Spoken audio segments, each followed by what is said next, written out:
Everyone would agree that medicine has come a long way throughout history. Nowadays, no matter your ailment, you can go to a pharmacy and find a magic pill that will take all your troubles away. Headache? No problem. Excessive gas? We've got you. Erectile dysfunction? Me too, brother, but things took a while to get to this point. Back in the day, in many ancient civilizations, and even in the early days of the US, discovering medicines was a matter of trial and error. And there was a lot of error. I mean, a lot of error. Here are 8 bizarre and downright terrifying cures to diseases that will make you think twice before you complain about that nasty cough syrup. Number 1, chloroform, the handy-dandy knockout juice beloved by serial killers and stalkers alike, was originally used as an anesthetic for surgical procedures. It gained massive popularity in the US after it was administered to Queen Victoria to reduce her pain during childbirth. And hey, if I had to push out 9 royal babies, I'd probably reach for the rag too. Chloroform was later used on soldiers in the Civil War and other conflicts around the globe. However, a spike in sudden, unexplained deaths during surgeries led to controversy surrounding the drug's use, and chloroform's popularity as an anesthetic died down. Aside from just putting patients to sleep, chloroform was also used for a variety of medicinal purposes. It was used to treat asthma, cholera, and even gonorrhea. It was used as a sweetener for other medicines. As Mary Poppins always says, a spoonful of chloroform helps the medicine go down. Number 2, human remains. Yeah, you read that right. A few hundred years ago, primarily in Europe, the practice of consuming human remains as medicine was really not that uncommon. As one historian Richard Sugg said in Smithsonian Magazine, the question was not, should you eat human flesh, but, what sort of flesh should you eat? Decisions. From a powder made from crushed-up skulls, to pieces of mummified bodies, to freshly gathered blood, people ate other people in order to cure various ailments. This stemmed primarily from a belief that remains of a certain body part would cure sicknesses of the same body part. Like, people ingested skull powder to cure headaches, drank blood to eliminate blood diseases, and so on and so on. In some instances, village people would go to executions and then pay for a small cup of fresh blood from the executed body, like some messed-up county fair. Perhaps the most horrifying example of this cannibalistic approach to medicine was in the 1600s, when a German physician suggested that a jerky made from the remains of red-headed corpses would treat a variety of ailments. Gingers have truly had the world against them since day one. Slim Jim, anyone? Number 3, urine. From one body fluid to the next, urine was used in ancient civilizations to treat a variety of diseases, such as asthma, arthritis, allergies, indigestion, migraines, and even cancer. People would usually drink their urine, but could also massage it into their skin or gums to get the desired effect. Ancient Roman dentists are even known to have used it to whiten teeth, which to me just sounds like they enjoyed pranking their patients. In the early 20th century, a British naturopath popularized the practice of drinking your own urine or urophagia. He called it urine therapy, basing his evidence on personal experience with ingesting his own urine. At one point, he claimed that in a bout of ill health, he treated himself with a 45-day fast that consisted only of urine and tap water. Out with the old and in with the old, he wrote books on the subject and prescribed urine therapy to thousands of patients. Urophagia and urine therapy has been most popular in India and, unlike the previous entries on this list, is actually still practiced today, despite numerous studies advising against it and outlining the various health risks associated with it. Personally, I'll stick to Advil. Number 4, malaria. Yeah, that malaria. In 1927, Austrian doctor Julius Wagner-Gehrig witnessed a psychosis patient return to sanity after recovering from a high fever that was caused by a bacterial infection. This was apparently Wagner-Gehrig's eureka moment. He hypothesized that fevers could be a cure for psychosis, specifically psychosis as a result of advanced syphilis. After what I can only imagine were some pretty persuasive explanations, he began administering malaria to patients with syphilis in order to induce a fever. The malaria would cause a patient's fever to reach such a high level that syphilis couldn't survive in the body. The syphilis would die, and then the patient would be treated for the malaria itself, usually with quinine. Now, Wagner-Gehrig was not entirely wrong, as he did have a success rate of about 25% using this procedure. The other 75% of the time, either the procedure was ineffective, or the patient died from the malaria itself. This seems like a classic case of fighting fire with fire, and look, if it was me, I would want to get rid of my syphilis just as much as the next guy, but I would probably draw the line at knowingly giving myself one of the world's most devastating infections. But hey, anything not to wear a condom. The real irony of this one is that for his work, Wagner-Gehrig was given the Nobel Prize in Medicine, and about 1 year later, penicillin was invented, and malaria treatment was halted immediately. Hopefully he got to keep the medal. Number 5, water. Now hold on. Water? Water's great for you. My doctor says I need to drink 14 gallons a day. I never go anywhere without my inspirational water jug, blah blah blah blah. Maybe I should be more specific. Drowning. This cure was focused specifically on victims of rabies.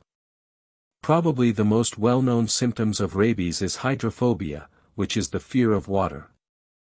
When rabies victims have developed this symptom, they have an extreme aversion to water and most other fluids. This is what causes the foaming at the mouth that we often see in depictions of rabies. The victims can no longer swallow their own saliva. Attempts to drink can cause extremely painful spasms of the throat and esophagus. Imagine the feeling you get when you take a shot of tequila. Now imagine that every day, all the time. Hydrophobia also makes the disease more easily spreadable as saliva production is increased and the disease spreads through bites. Now here's where the cure comes in. Rabies patients can have an extreme fear of water. And how do we get over our fears? Exposure. So naturally, rabies victims were submerged in water like clowns in a carnival dunk tank, in the hopes that if they ingested enough water, the disease would get flushed out of their body and their hydrophobia with it. Now the problem is, no matter how hard we all tried growing up, humans can't breathe underwater. In the ancient world, these doctors didn't differentiate between taking water into the stomach and ingesting it or inhaling it, filling the lungs with it, and drowning. As a result, this practice usually proved deadly. I guess afterwards, the victim didn't suffer from rabies anymore. They didn't really suffer from anything after that. Number 6, trepanning. Trepanning or trepanation is, simply put, the practice of drilling holes in the skull to treat diseases of the brain. Like nothing says, fix me up, like taking a metal stake directly to the dome. This particular procedure has been around for thousands of years and spans multiple cultures all over the world. There's evidence of trepanation happening as long as 10,000 years ago. And it is widely seen as one of the oldest surgical procedures of which there is concrete archaeological evidence. In the early days, trepanation was largely used in religious rituals, as people behaving irrationally were often thought to be occupied by evil spirits. And these people would, of course, argue that they were just having a rough week. Maybe they were laid off from the temple building crew, or maybe they had spilled wine on their finest loincloth. Their complaints would fall into fierce though, and the local surgeon would show up and whip out his trusty drill, a quick hole in the head, and voila! The evil spirits would fly away into the night. Trepanation was also used in hopes to cure mental disorders. Usually, the bone was taken off of the skull and would be kept and worn as a charm to ward off the presence of further evil spirits. To me, that is maybe the most metal thing I've ever heard. I'd wear a chunk of my own head to keep me from getting possessed any day. Now, trepanation is technically still in use and is a very practical way to treat brain injuries. Like, many times surgeons have to open up the skull to relieve pressure from swelling or bleeding in the brain. And this can be a life-saving procedure to those who have just suffered a traumatic brain injury. That being said, in the modern sense, trepanation is done with incredible precision, not to mention the benefit of anesthesia. In the early days though, I can see this one being a little bit uncomfortable. Moving on to number 7. Heroin. I guess we have to figure out how dangerous substances are somehow. Heroin was developed in the late 19th century in Germany by the pharmaceutical company Bayer as a suppressant for coughs and other respiratory illnesses. It was originally billed as, get this, a non-addictive alternative to morphine. Now, I want to take a second to dissect the irony of that statement. First of all, claiming that something is less addictive than morphine is like claiming that your cooking tastes better than a pile of hot garbage. It's a low bar to reach. And then, on top of that, Bayer was flat out wrong. Over time, after it was commercially available and used as cough medicine for years, doctors began to see how easy it was for people to get addicted to and abuse heroin. The medical community quickly took note of the dangers, and by the early 20th century, its use as medicine was heavily restricted. So, don't do drugs, kids.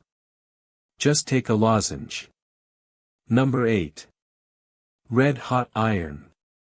Now, I just couldn't resist including this one. If anyone has ever had a hemorrhoid, you know how much of a pain in the ass they can be, literally. A hemorrhoid is what occurs when the veins or blood vessels in or around the anus become inflamed, swollen, and irritated. They can be internal, presiding just inside the colon, or external, hanging down outside the anus like a bunch of nasty grapes. Hemorrhoids are usually nothing more than a nuisance, making it uncomfortable to sit or use the bathroom.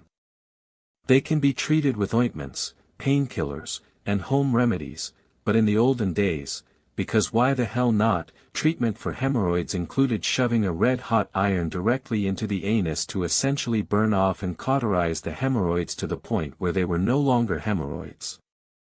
Sure, because at that point, they were third-degree burns. Either way, I can't sit. This procedure was popularized by Hippocrates, known as the founding father of medicine. And to take it one step further, Hippocrates got specific about how to do this procedure, saying that when the cautery is applied, the patient's head and hands should be held so that he should cry out, for this would make the rectum project out more. Imagine, if you will, getting over the initial embarrassment of having hemorrhoids in the first place. You go to your doctor. And the next thing you know, you're strapped down, being branded like a slutty cow, with the doctor whispering into your ear to further project your rectum. This is the stuff of nightmares. These cures vary in their absurdity, but one thing is for sure. I, for one, am glad we live in a society where I didn't have to endure any of this. If you like this content, don't forget to leave a comment, hit the like button and subscribe. Your support will motivate us to bring more creative videos and quality content.